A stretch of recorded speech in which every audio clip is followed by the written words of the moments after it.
Truth or Consequences, New Mexico. A town with a name so unusual, it almost sounds made up. To outsiders, it was just another quiet desert town, the kind of place where the pace of life was slow. Neighbors knew each other and crime was rare.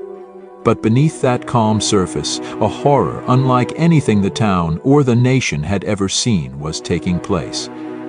In the late 1990s, behind the unassuming walls of a simple trailer parked near Elephant Butte Lake, one man built what investigators would later call a toy box of horrors. This is the chilling story of David Parker Ray, a man who lived a double life. To the outside world, he was just a mechanic, a quiet neighbor. But in reality, he was constructing one of the most disturbing torture chambers in American history. Born in 1939 in Belen, New Mexico, David Parker Ray's childhood was far from ordinary. He grew up in an unstable home where his father was often absent and his mother struggled to keep the family together. Much of his early upbringing was under the strict eye of his grandfather, a man described as harsh, domineering, and unkind. As a teenager, Ray began showing disturbing signs of what was to come. His sister once discovered violent, sadomasochistic drawings hidden in his belongings, crude sketches of women tied up, tortured, and humiliated. These weren't passing interests. They were glimpses into a mind slowly twisting into obsession. After high school, Ray joined the Army and served as a mechanic. The military gave him structure, skills, and discipline, but it also gave him a cover, a way to seem ordinary while his dark fantasies continued to grow in secret. By the time he was in his 50s, Ray had developed a reputation in Truth or Consequences as a man who kept to himself. He had a steady job as a park ranger and a mechanic. He lived in a trailer home with his dogs. He spent weekends boating on Elephant Butte Lake. Outwardly, he seemed harmless, maybe even boring. But behind closed doors, Ray was carefully constructing a private world where his fantasies would become reality. The trailer parked beside Ray's home looked like nothing special. To a passerby, it was just another RV in the desert. But step inside and it was like entering a nightmare made real. Ray had soundproofed the entire trailer, ensuring no screams would ever be heard outside. Chains dangled from the ceiling, whips, clamps, pulleys, and surgical tools lined the walls. Homemade electrical devices sat on tables. The most disturbing centerpiece was a gynecological chair fitted with heavy restraints, a throne, designed not for healing but for unimaginable suffering. Mirrors were placed strategically around the room, forcing victims to watch themselves while they were tortured. And then there was the tape recorder. Before beginning his sadistic rituals, Ray would play a chilling, pre-recorded 45-minute message for his victims. On it, in a cold, emotionless voice, he explained exactly what was about to happen to them. He stripped away any hope, telling them they would not escape, that their pain would be endless, and that no one was coming to save them. It wasn't just torture. It was psychological warfare. David Parker Ray didn't act alone. Over the years, several people became his accomplices, including his girlfriend, Cindy Hendy, and, disturbingly, even his daughter Jessie at times. Ray targeted women he believed wouldn't be missed, sex workers, runaways, and vulnerable women on the fringes of society. Police later estimated he may have abducted, tortured, and killed more than 60 women. But what made Ray especially terrifying was how he disposed of his victims. Investigators believe he used nearby Elephant Butte Lake and the surrounding desert as his dumping grounds. Some bodies may have been weighted down and sunk in the lake's depths. Others were scattered in remote stretches of desert. To this day, almost none of his victims' remains have been recovered. They simply vanished, erased from existence. For years, Ray lived undetected. Neighbors saw him as quiet, maybe a little odd, but nothing alarming. He fixed cars, walked his dogs, and kept mostly to himself. Some locals even considered him friendly. They had no idea that just a few steps away, inside that trailer, unthinkable horrors were taking place. This raises chilling questions. How can someone hide such evil in plain sight? How many other ordinary people might be harboring dark secrets behind closed doors?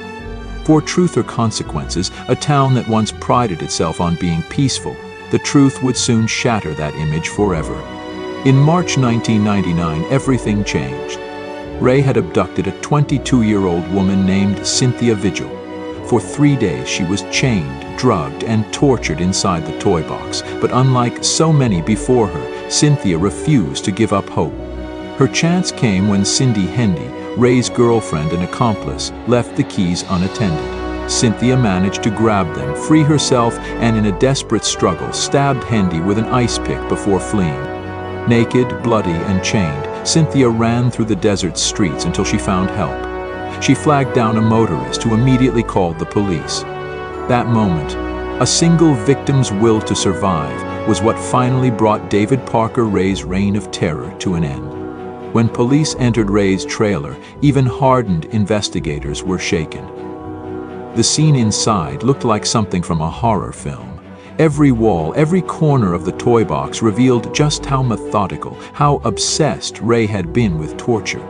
The tape recorder was there. So were journals, filled with meticulous entries describing victims, methods, and fantasies. But there was one problem. Despite overwhelming evidence of torture, there was almost no evidence of murder. Without bodies, prosecutors faced a challenge. Had Ray truly killed dozens of women, or had he only tortured and released them? The survivors' testimonies suggested murder was almost certain. But without physical remains, the full scope of his crimes could never be proven. Ray's trial became one of the most disturbing in New Mexico's history. Survivors took the stand, reliving their horrors in front of the court. Cynthia Vigil's testimony was especially powerful. Ray himself remained eerily calm. He claimed he couldn't remember killing anyone. He never admitted to murder, never showed remorse. In 2001, Ray was convicted of kidnapping and sexual torture. He was sentenced to more than 200 years in prison. Cindy Hendy, his girlfriend and accomplice, testified against him in exchange for a reduced sentence. She admitted her role in luring and torturing victims. But justice came with a twist of irony. In 2002, just 3 years into his sentence, David Parker Ray died of a heart attack. He never served even a fraction of his time. To this day, the full extent of David Parker Ray's crimes is unknown. Authorities believe dozens of women were murdered, but without bodies, many families never got closure. The desert around Elephant Butte Lake may still hold secrets buried beneath its sand. The toy box killer left behind questions that may never be answered. How many victims were there really? Where are their remains? And how could one man commit such atrocities for decades without being caught? The case of David Parker Ray changed the way law enforcement looked at missing persons, particularly vulnerable women. It exposed how predators target those least likely to be reported missing, and how easily evil can hide behind an ordinary facade. Truth or Consequences, once just a quirky desert town with a strange name, will forever be associated with one of the darkest cases in American history. Ray's trailer is gone, dismantled after the investigation. But the nightmare he created lives on in survivor testimony, in law enforcement archives, and in the chilling silence of those who never made it out. The story of David Parker Ray forces us to confront uncomfortable truths about human nature. Evil doesn't always look like a monster in the shadows. Sometimes it looks like a quiet neighbor, a mechanic, or a friendly man walking his dog. The toy box killer's crimes remain a warning that the most terrifying horrors can sometimes be hidden in plain sight.